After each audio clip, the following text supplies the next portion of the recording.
ओम श्री सिद्ध भैरवाय नमः. बघा, आपल्या भारत देशाला नाव भरत, शकुंतलेचा मुलगा भरत त्याच्यावरून पडलं. मग आपली भारताची परंपरा कशी आहे? जगा आणि जगू द्या. मी जगल आणि त्याला जगू दे. आज काय झालंय? फक्त मीच जगलो पाहिजे, माझं चांगलं झालं माझे बास, मला त्याच्याशी घेणं नाही. ही परंपरा. म्हणून भरतराजाचा मुलगा कोण? भरद्वाज. आणि भरद्वाजाच्या मुलगा कोण? रतिदेव. बघा, हा रतिदेव विरक्त होता त्याच्या राज्यामध्ये. आणि रतिदेव कोणते कार्य न करता तो काही प्राप्त करून घेईल त्यातच आनंद राहत असे. त्याची वृत्ती अपरित होती. त्याच्याजवळ काही होते तो दान करून टाकत असे. तो कोणाकडे काही मागत नसे. त्यामुळे त्याला त्या कुटुंबात अनेक वेळा उपाशी राहावे लागत असे. त्याच्याकडे जे असेल ना तो देऊन टाकायचा. आज आपण काय झालं आहे? फक्त मागत राहतो, द्यायचं काम करत नाही. आणि जो काही देत नाही तो पुढच्या जन्मी कोण होतो? भिकारी होतो. त्याने एके दिवशी एक अन्नदात्याने त्याला काय दिलं? खीर, हलवा, तूप आणि पाणी, भरपूर पदार्थ आणून दिले. त्या परिवारात उपाशी व तहानेने व्याकुळ झालेल्या त्या अन्नपदार्थ देणार इतक्यात त्याच्या दाराशी भुकेलेला व्याकुळ एक दरिद्र ब्राह्मण आला. आता त्याच्या कुटुंबाच्या लोकांना काहीच नव्हतं आणि त्याने ते पदार्थ आता ते खाणार.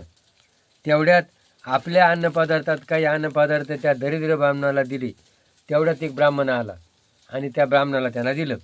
ब्राह्मणाच्या भोजनानंतर काही थोडी अन्नपदार्थ शिल्लक राहिले, त्या घ्यायला तो जेवणार.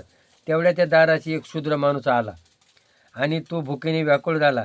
दरिद्र देवाने आपल्याकडील अन्नपदार्थ थोडे अन्न त्या माणसाला दिले. तो माणूस तृप्त होऊन निघून गेला. आता थोडा हलवा आणि थोडी खिरी राहिली.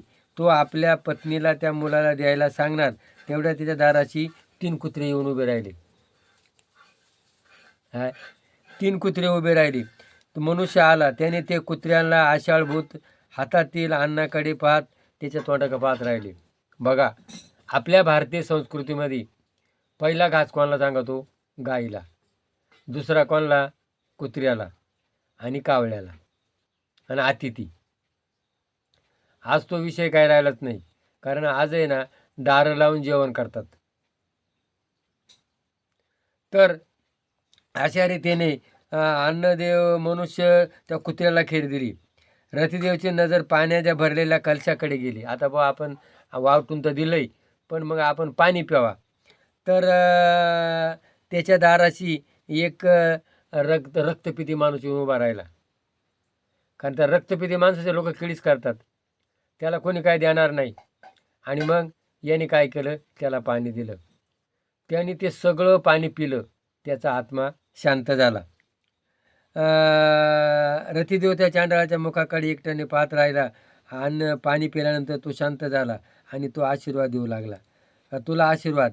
तर त्याने काय मागितलं?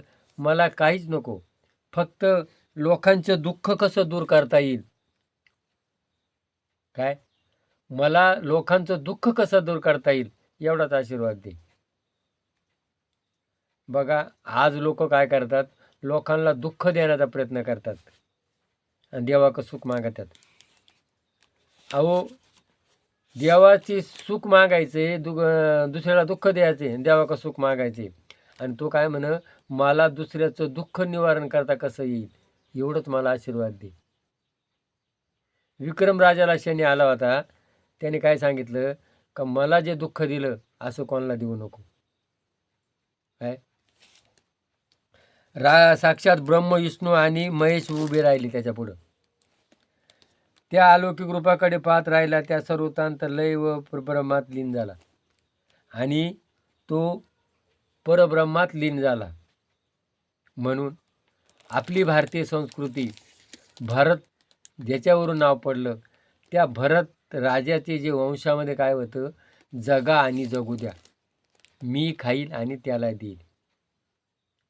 खरा तो एकची धर्म जगाला प्रेम अर्पावी.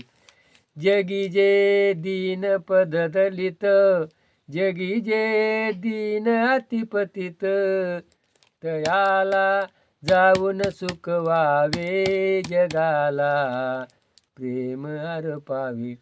अशा या भरत राजाच्या देशामध्ये ही परंपरा आहे. ही परंपरा आपण प्रत्येकानं जपा, जगा आणि जगू द्या. जय भैरवनाथ महाराज की जय.